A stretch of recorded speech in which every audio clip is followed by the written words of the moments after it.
The protagonist of the show is a peculiar girl named Wednesday Addams. Despite being only 13, the little girl barely shows any emotions and has a weird obsession with death. She is also infamous for wearing black and white gothic clothing, which everyone finds strange. In the first scene, Wednesday arrives at her high school with a creepy look on her face. Inside her locker, she finds her brother Pugsley bound with an apple in his mouth. As she shoves him out, suddenly, Wednesday has a vision wherein she sees who tortured her brother. Here, we get to know that she is not a normal child. Wednesday has the ability to see someone's past as well as their future just by touching them. Once she finds out that a group of bullies from the swim team are behind this, she walks into the swimming room with 2 bags full of piranhas. Then she casually unleashes the bloodthirsty piranhas in the pool. As the bullies swim for their lives in horror, Wednesday makes it clear that nobody picks on her brother except her. Cut to the next scene. We are introduced to Wednesday's parents, Morticia and Gomez. The two are fed up with their daughter's shenanigans and have decided to send her to the prestigious Nevermore Academy. It turns out that all students in this academy have supernatural abilities, and they are taught lessons on how to control them. Morticia and Gomez are also alumni of the same academy, which indicates that they too have superpowers. Meanwhile, a hiker embarks on a solo journey through the woods near the Nevermore Academy. Unfortunately, after just a few minutes, an unknown creature attacks him and finishes him off. The local sheriff finds the mutilated body later and begins surveying the area. Surprisingly, we learn that this grisly murder isn't the first of its kind. There have been numerous similar incidents as of late. Next, Wednesday arrives at the academy and meets Principal Larissa Weems, who seamlessly runs Nevermore. She introduces her to her roommate, Enid, a werewolf, who's the polar opposite of Wednesday in every way imaginable. Enid is a down-to-earth girl with vibrantly colored decorations on her side of the room, while Wednesday loves all things black and goth. Later, Enid gives Wednesday a grand tour of the academy, while pointing out the main school groups: fangs, furs, stoners, and scales. Fangs are vampires, furs are werewolves, stoners are potheads,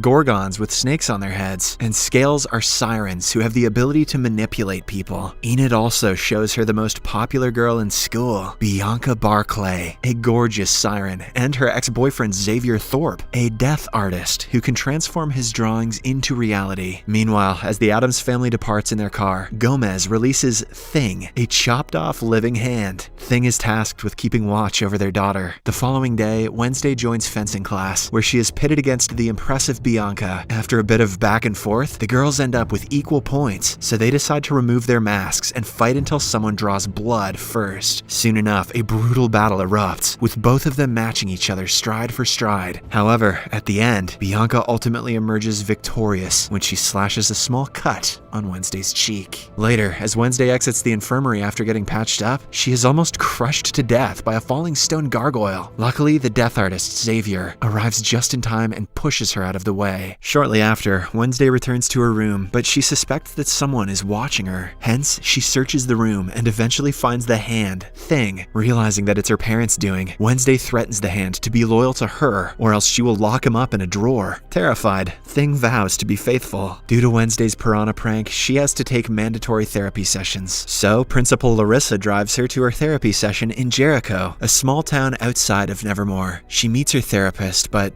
doesn't open up about anything. Instead, Wednesday has another idea in mind. She excuses herself to the restroom and escapes through the window. Once outside, she accidentally stumbles into a man. Suddenly, she sees a vision where she witnesses the man's death. Terrified, Wednesday goes to a nearby coffee shop. There, she encounters the sheriff's son, Tyler, who's also a barista. Tyler's experiencing some mechanical difficulties with his espresso machine. The directions are inexplicably in Italian, but thankfully, Wednesday can read Italian. She fixes the device effortlessly, and in return, asks for a lift to the nearest bus stop. But before Tyler can reply, suddenly, a trio of bullies wearing pilgrim costumes arrive at the store and taunt her. Wednesday tries ignoring them, but when she can't take it any longer, she fights back and easily smacks them down. After a while, Principal Larissa arrives at the store with the sheriff and notices the carnage. Enraged, she berates Wednesday before driving her away from the town. On their way back to the academy, they pass a terrible car wreck. The victim is the same man who Wednesday saw in her vision earlier. Later that night, she plays a haunting song on her cello in the dorm balcony. It's a full moon, and several werewolves can be heard howling in the background. However, Enid, who is a werewolf herself, reveals that she's not joining them because she cannot transform herself. Meanwhile, Thing pops by Tyler's room and asks him to call Wednesday. Although terrified, he obliges, and the two start video chatting. Wednesday asks Tyler to meet her at the Harvest Fair the following day, claiming that it will be fun. However, in reality, she just wants to escape the academy.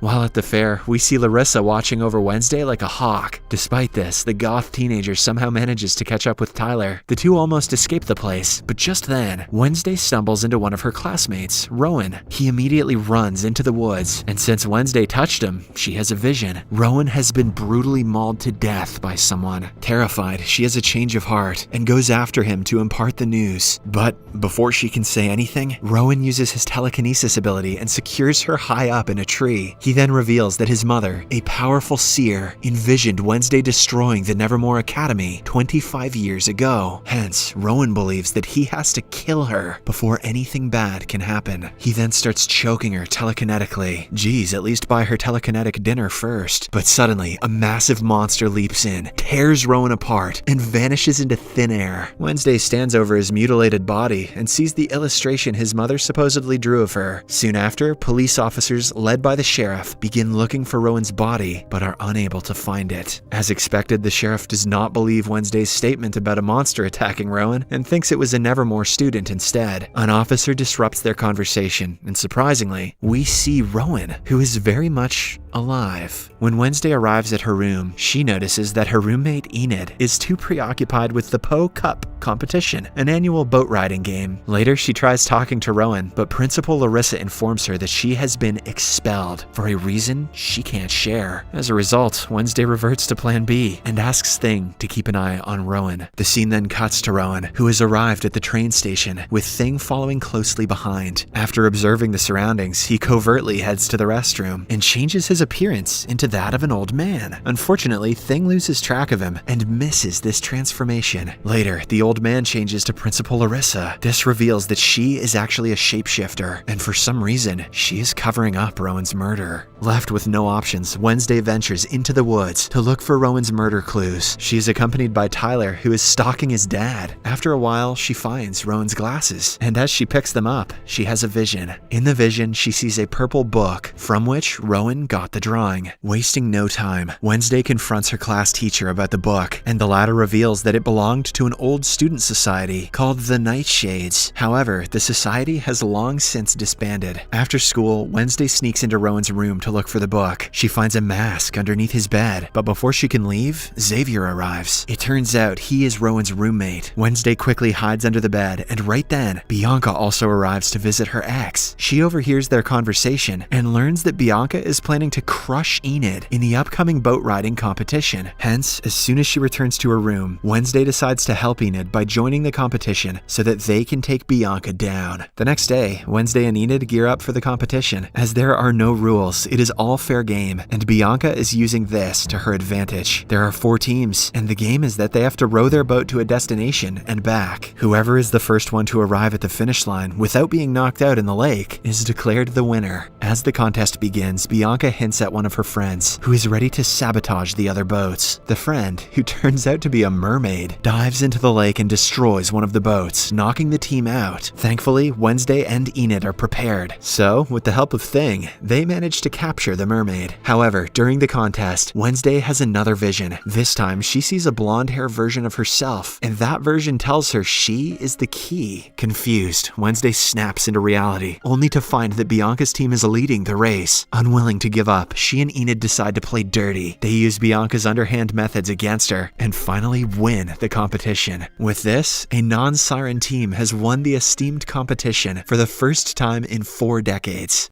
Later, the winning team is honored by Principal Larissa, who hands Enid the Poe Cup trophy. However, Wednesday is unable to withstand the attention, so she finds solace with Edgar Allan Poe, a former student of the Nevermore Academy. Suddenly, she sees a symbol underneath the stone book he's holding. It is the same symbol that was carved in the picture Rowan had handed her before he was mauled to death. Wednesday quickly solves a series of riddles etched in the book and finds a clue. That is, snapping twice.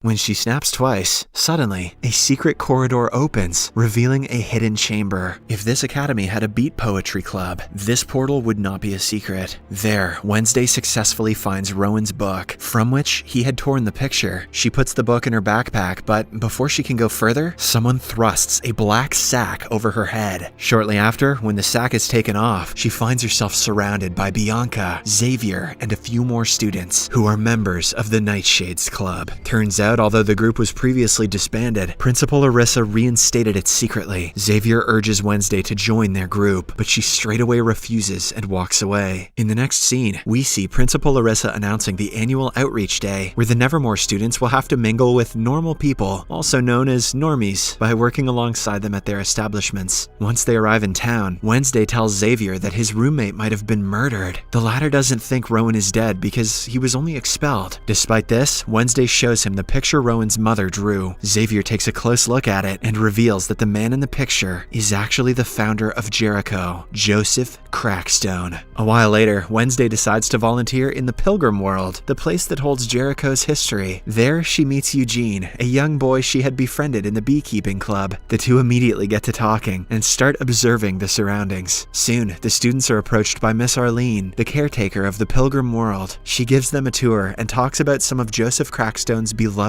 artifacts. Wednesday asks more about the artifacts and learns that they have original farm tools, tableware, and even the family chamber pot. Ew. She wants to work there, but can't because it's being renovated. Instead, they're all going to work at the Ye Old Fudgery to distribute fudge and cakes to the local tourists. Later, Wednesday, with the assistance of Eugene, sneaks into the Crackstone family chamber. She finds a painting of the old meeting house, which includes the girl from her vision. Shortly after, she also finds the book that the girl was carrying. However, when Wednesday notices that the pages are blank, she suspects it is a fake. Just then, the caretaker Arlene arrives and catches her. Wednesday asks about the original book, and Arlene hesitantly reveals that it was stolen last month. Later, Tyler and Wednesday reunite at the coffee shop. The latter inquires about Joseph Crackstone, and Tyler reveals that what is left of the original meeting house is out in the woods. It is pretty much a ruin, and meth heads use the place as a crash pad. Immediately, Wednesday and Thing enter the woods in search of Joseph Crackstone's place. They eventually find it and come across a homeless man, but Thing chokes him and scares him away. What the hell, Thing? Suddenly, Wednesday experiences a vision. This time, she travels 400 years into the past. We see the blonde girl she encountered in the earlier vision. There are villagers who are encircling the girl as they call her the devil's spawn. Soon, Joseph Crackstone arises from the crowd and calls her Goody Addams. He accuses her of being a witch and condemns her to die in a barn stuffed with other accused folk, including her mother. In turn, Goody also accuses them of stealing their land, slaughtering the innocent, and robbing them of their peaceful spirit. Enraged, Joseph stares at her for a while and then sets the barn ablaze. Goody tries to free her mom, but all her efforts are in vain. At last, when there is no hope left, she escapes via a trap door. Meanwhile, Wednesday observes all of this in the barn with them. Goody soon runs up to her and claims that Joseph won't cease his crusade until he's killed them all. With this revelation, Wednesday wakes up from her lengthy vision and explains everything to Thing. I think we found someone who it's cool for you to choke, Thing. Suddenly, they see the same monster that killed Rowan lurking behind them. Wednesday runs after it in the rain, but can't keep up. Hence, she follows the footprints, which strangely start transforming into a human's. This reveals that the monster is actually a human. Right then, she runs into Xavier and tells him what she saw. He wants to look at the tracks, but the rain has already washed them away. The following day, everyone reunites in the town square for the unveiling of a new statue dedicated to Joseph Crackstone. Wednesday plays an instrumental version of Fleetwood Mac's Don't Stop with the Jericho marching band, while the mayor and Larissa announce the statue. However, disaster ensues when Thing, as per Wednesday's orders, sets the statue in flames. While others run away in horror, Wednesday's eyes gleam with vengeance as she swiftly plays the cello. Later, Principal Larissa tears into Wednesday, suspecting that she caused the incident. incident. However, the teenager refuses to have done anything and instead confronts Larissa for refusing to acknowledge the bloody racist truth on which Jericho was founded. Hell yeah.